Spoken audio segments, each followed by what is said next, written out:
जय श्री कृष्णा दोस्तों।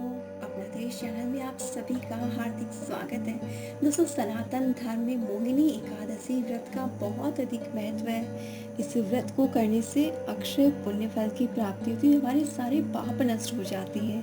जिस तरह से हिंदू धर्म में कार्तिक महीने का बहुत अधिक महत्व बताया गया, इसे बहुत पवित्र माना गया है, उसी तरह से वैशाख के महीने में आने वाली मोहिनी एकादशी को भी पुराणों में बेहद ही पावन माना गया है। धार्मिक शास्त्रों की माने तो दोस्तों, त्रेता युग में भगवान राम ने अपने गुरु वशिष्ठ मुनि से इस एकादशी के बारे में जाना था और सीता मैया के वियोग में उस दुख को दूर करने के लिए इस एकादशी का व्रत किया था। मोहिनी एकादशी का महत्व संसार को बताने के लिए भगवान राम ने इस एकादशी का व्रत किया था। वही द्वापर युग में युधिष्ठिर को इस व्रत को करने की सलाह भगवान श्री कृष्ण ने दी थी। हिंदू पौराणिक मान्यताओं के अनुसार इस एकादशी के प्रताप से दोस्तों, जो व्यक्ति व्रत करता है वह मोह माया से ऊपर उठ जाता है। और दोस्तों, यहाँ तक कहा गया है कि इस व्रत को करने से मोक्ष की प्राप्ति होती है। मान्यता तो ये है कि भगवान विष्णु ने वैशाख शुक्ल पक्ष की एकादशी को मोहिनी रूप धारण किया था, इसीलिए इस एकादशी को मोहिनी एकादशी के रूप में जानते हैं। दोस्तों, भगवान ने एक्चुअली जब समुद्र मंथन के समय अमृत निकला तो देवताओं और दानवों में उसे पाने के लिए जो युद्ध छिड़ गया। तब देवताओं को ये चिंता हुई कि अगर असुरों ने इसे ग्रहण कर लिया अमृत को तो वो अमर हो जाएंगे। तब भगवान श्री विष्णु ने मोहिनी रूप धारण किया और सभी असुरों को अपने मोह पाश में फंसा लिया और देवताओं को अमृत पान करा दिया। और जिस दिन श्री मोहिनी हरि ने मोहिनी रूप धारण किया उस दिन एकादशी थी। और श्री हरि की इसी मोहिनी रूप की पूजा इस मोहिनी एकादशी के दिन हमें करनी चाहिए। इस व्रत को करने से घर में सुख समृद्धि आती है, साथ ही मृत्यु के बाद मोक्ष की प्राप्ति होती है। दोस्तों, मोहिनी एकादशी जो है हिंदू पंचांग के अनुसार वैशाख महीने की शुक्ल पक्ष की एकादशी है। और ग्रिगोरियन कैलेंडर की माने तो इस साल यानी कि 2020 में ये मोहिनी एकादशी 3 मई रविवार के दिन आ रही है।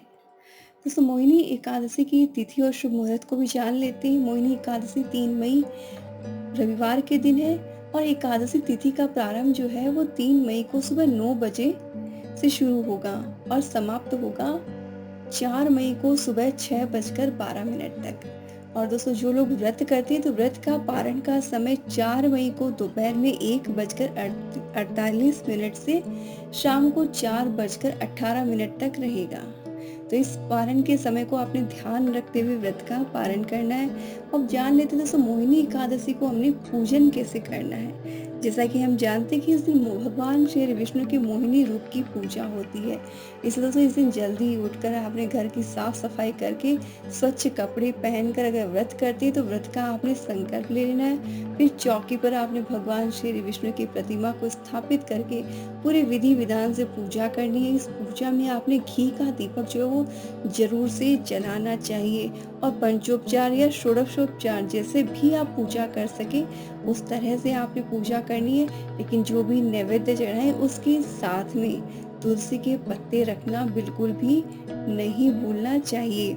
और दोस्तों, एकदम पूरे अच्छी तरीके से आपने पूजा जो पूरे मन से करनी है। पूजा करते समय आपने ओम नमो भगवते वासुदेवाय मंत्र का जप कंटिन्यू करते रहना। पूजा करने के बाद में आपने सूर्य धूप दिखाकर श्री हरि विष्णु जी की आरती करनी है और फिर सूर्य देव को आपने जल अर्पित करना है। और दोस्तों, इस दिन आपने मोहिनी एकादशी व्रत की कथा को जरूर से सुनना है।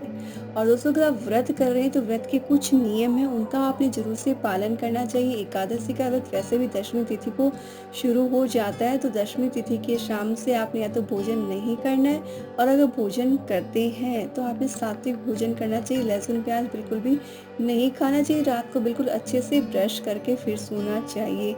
और दोस्तों, पूरे मन से आपने भगवान का ध्यान करते हुए इस दिन शयन करना चाहिए, सोना चाहिए। और फिर एकादशी के दिन आपने पूरे अच्छे तरीके से व्रत करना है। दोस्तों, एकादशी का व्रत अलग अलग तरीके से किया जाता है। कई जन बिना कुछ खाए व्रत करते हैं, कोई सिर्फ पानी लेकर करते हैं और कोई जो है सागाहार की जो वस्तुएं वो खाकर व्रत करते हैं। लेकिन दोस्तों जिस भी तरह से आप व्रत कर रहे हो, आपने पूरे दिन भगवान श्री विष्णु के मंत्र ओम नमो भगवते वासुदेवाय का जाप करना और शाम के समय भगवान की पूजा करने के बाद में एक बहुत छोटा सा बहुत ही ज़रूरी काम है, वो आपने करना है। वो काम ये है कि आपने एक घी का दीपक जलाना है। गाय के घी का दीपक जलाना है, वो तुलसी जी के पास आपने रख देना है। ध्यान से रखिएगा कि तुलसी जी के पत्तों को दीपक की जो लौ बिल्कुल भी ना लगे, और वहाँ पे दीपक जलाने के बाद में कम से कम 11 बार ओम नमो भगवते वासुदेवाय मंत्र का जाप करना है और पूरे मन से तुलसी जी की पूजा करनी है। और दोस्तों अगर आपकी कोई परेशानी है, कोई भी चिंता है, तो आप उस समय पूजा करते समय तुलसी जी को कह दीजिए। दोस्तों कहते हैं ये बाय सेकेंड्स में असर दिखाता है, मिनट तो बहुत दूर की बात है। तो आपने ये ज़रूर से ये काम कर लेना है, और रात को सोना नहीं चाहिए, यानी इसका मतलब पूरी रात नहीं सोए ऐसा नहीं, लेट नाइट जितनी देर आप जग सकें तब तक भगवान के भजन करते हुए आपने समय व्यतीत करना है। इसका मतलब बिल्कुल भी नहीं कि आप व्हाट्सएप पे टाइम पास करते हुए समय निकालें। भगवान का भजन करते हुए, नाम लेते हुए आपने जो है जागरण करना चाहिए, और अगले दिन किसी ब्राह्मण को, किसी गरीब व्यक्ति को कुछ न कुछ दान करके जो है व्रत को खोलना चाहिए। और दोस्तों जैसे अभी पॉसिबल नहीं है, तो आप एक काम कर सकते हैं कि आपके आसपास गाय कोई भी रहे, तो आप गाय को जो है रोटी बनाकर या गुड़ जो वो खिलाकर, एटलीस्ट आप इतना ज़रूर करें, और गरीबों के नाम से कुछ अन्न जो है वो अलग से निकाल दें, पैसे निकाल के रख दें, और गाय को रोटी खिलाकर फिर आप व्रत का पालन कर सकते हैं। तो इस तरह से आपने जो व्रत कर लेना है। साथ ही दोस्तों व्रत के जो बेसिक नियम हैं, जो एकादशी व्रत के नियम है, जैसे कासे में भोजन नहीं करना होता, नॉनवेज नहीं खाना होता, मसूर की दाल चावल ये सब नहीं खाने होते, आपने बिल्कुल ब्रह्मचर्य का पालन करना चाहिए, किसी भी गलत आदत को आपने नहीं फॉलो करना चाहिए, जुआ ये सब नहीं खेलना चाहिए, शराब ये सब पीने की आदत तो वो नहीं पीना चाहिए, कोई नशा नहीं करना चाहिए, पान भी नहीं खाना चाहिए दोस्तों। और एक बात और एकादशी के व्रत में आती है कि दातुन नहीं करना चाहिए। उसका सीधा सीधी रीज़न सिर्फ यही है कि एकादशी के दिन किसी पेड़ को काटना नहीं चाहिए, तोड़ना नहीं चाहिए। पहले के ज़माने में दोस्तों नीम के दातुन से ब्रश किया जाता था, इसीलिए दातुन करने की मनाही है। आजकल हम पेस्ट यूज़ करते हैं, तो उसमें कोई दिक्कत नहीं, आप ज़रूर से आपने ब्रश इस दिन करनी चाहिए। इसके साथ दोस्तों इस दिन क्या खाएं क्या नहीं खाएं, इसके रिलेटेड एक वीडियो मैंने शेयर किया, आप एक बार कमेंट पे या फिर आप एक बार ज़रूर से डिस्क्रिप्शन चेक कर लें, आपको वीडियो मिल जाएगा। दोस्तों अब हम जान लेते हैं, सुन लेते हैं मोहिनी एकादशी व्रत की कथा।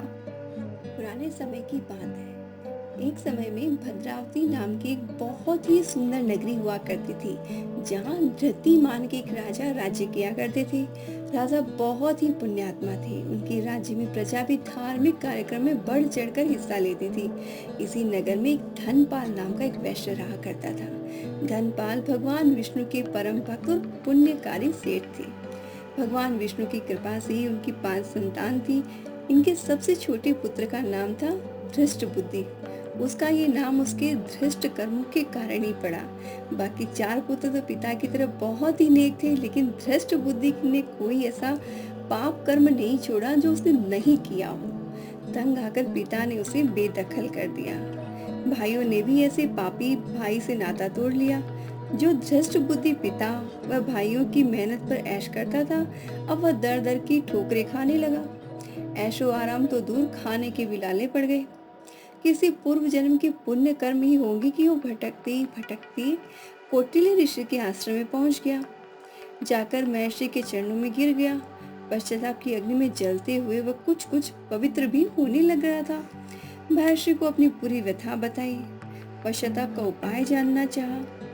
उस समय ऋषि मुनि शरणागत का मार्गदर्शन अवश्य किया करते थे, और पाठक को भी मोक्ष प्राप्ति के उपाय बता ही दिया करते थे। ऋषि ने कहा कि भाई तू वैशाख शुक्ल की एकादशी, जो कि बहुत ही पुण्यदायी है, तो उसका उपवास कर, तुझे मुक्ति मिल जाएगी। दृष्ट बुद्धि ने महर्षि की बताई विधि के अनुसार वैशाख शुक्ल की एकादशी यानी कि मोहिनी एकादशी का उपवास किया, और इसके बाद उसके पाप कर्मों से उसे छुटकारा मिल गया, और अंत में उसे मोक्ष की प्राप्ति हुई। जब दोस्तों किसी बुरे कर्म करने वाले व्यक्ति को अपने पापों से छुटकारा मिल जाता है, मोक्ष की प्राप्ति हो सकती है इस एकादशी के व्रत करने से, तो हम सामान्य जन जो बेसिकली किसी का कुछ अच्छा करने की सोचते हैं, किसी का बुरा नहीं करते हैं, तो उन्हें तो अत्यंत ही पुण्य फल की प्राप्ति जरूर से होगी। इसलिए दोस्तों इस दिन व्रत जरूर से करें। साथ ही अपनी इच्छा सामर्थ्य के अनुसार दान पुण्य जो है वो अवश्य करना चाहिए और एकादशी का व्रत करके अन्न दान जरूर से करना चाहिए। दोस्तों जब भी आप एकादशी व्रत की कथा सुने तो भगवान श्री विष्णु के नाम का जयकारा जरूर से लगाएं। कमेंट में जरूर से लिखें जय श्री कृष्णा। दोस्तों जब भी हम कथा सुनते हैं तो अंत में जैसे आप सत्यनारायण भगवान की कथा भी सुनते हैं तो लास्ट में बोलते हैं ना, बोलो श्री सत्यनारायण भगवान की जय। उससे एक्चुअली होता है उस कथा का पूरा पुण्य फल हमें मिलता है। तो इसी तरह से आपने अभी मोहिनी एकादशी व्रत की कथा सुनी तो आपने भगवान का जयकारा जरूर से लगाना। कमेंट में जरूर से लिखें जय श्री कृष्णा। साथ ही दोस्तों एकादशी का व्रत कैसे करना चाहिए, एकादशी के नियम क्या क्या है, ये जानने के लिए एक बार डिस्क्रिप्शन जरूर से चेक कर ली। अपना देश चैनल में पहली बार आए चैनल को सब्सक्राइब कर लीजिए, घंटी के बटन को प्रेस कर दीजिए। हम फिर हाजिर होंगे एक नए वीडियो के साथ। तब तक आप देखते रहिए, भगवान का नाम रटते रहिए और कमेंट में जरूर से लिखें जय श्री कृष्णा।